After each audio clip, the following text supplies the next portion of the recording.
The volume of motor vehicles traversing the National Capital Region has increased by 1.1 million in a decade. Now, based on the June report of the Congressional Policy and Budget Research Department, the average annual daily traffic rose to 3.6 million in 2023 from 2.5 million in 2013. It should be noted, however, that the number of cars traversing the capital region has decreased from 1.73 million in 2013 to 1.7 million in 2023. Meanwhile, tricycles has increased by over 10,000 in 10 years. The report also noted that the number of public utility vehicles decreased due to the government's PUV modernization program. Daming sasakyan.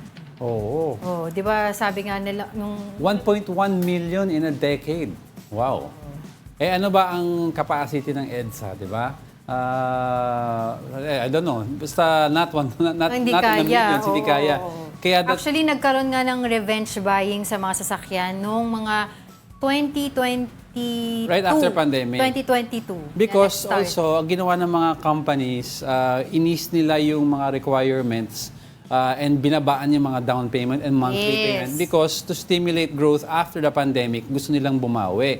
So, ang daming kumuha ngayon ng mga using lower terms and longer Tapos terms. ang mga motorcycles, ganyan din ang ginawa nila. Napakababa ng deposit, tas yung monthly. Kaya nakita mo isipin ngayon, mo, you have ang 5,000 daming motorcycles sa... You have 5,000 in your pocket, pwede ka na mag-motorcycle plan. Actually, naalala ko yung sinabi ni Secretary nung Poverty Alleviation Program, si... Larry Gadon. Oo, di ba sinabi niya, yung pinagbasihan niya na maraming kotse daw yung mga tao, pambili ng kotse. Di ba? Pag makita mo sa kalsada, ang dami-daming kotse. Di ba? So, yun. Hindi, pero kasi ang issue, ang dami rin bumibili na hindi kaya bayaran ng monthly. Basta kasi minsan some people fail to compute.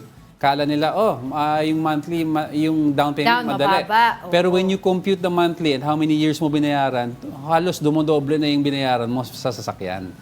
Oo, kaya, sana tuloy-tuloy ang infrastructure projects nila. Supposedly, meron tayong bypass road. Yes. Kasi even the Skyway is traffic. Diba? Skyway is traffic. Sa length ng Skyway, okay ang biyahe. Pero pag mag-off-ramp ka na sa exit points, doon ka like 30 minutes, 45 minutes. So, yung time na dinaan mo sa Skyway, halos pareho lang sa EDSA. Oo. Eh, hanggang ngayon pa, may mga, di ba, roads na under repair na kaya talagang nagsisiksikan ngayon sa traffic. We have the Kamuning flyover sa may Cubao, that is southbound. And then, meron silang stinap muna for the year until matapos yung Kamuning, yung supposedly sa Magallanes. Madami pa silang construction dyan. Pero can you imagine, ito, yung tricycle lang Tricycle increased by 10,000 in 10 years. Marami-rami din yan. Oo, diba? Tapos yun nga yung sinabi ko kanina, yung motorcycles, dumami dahil mababa yung deposit, yung monthly, mababa yung deposit. Tapos ito pa yung easier transportation para sa mga you ordinaryong can weave Pilipino, yourself diba? in and out of traffic.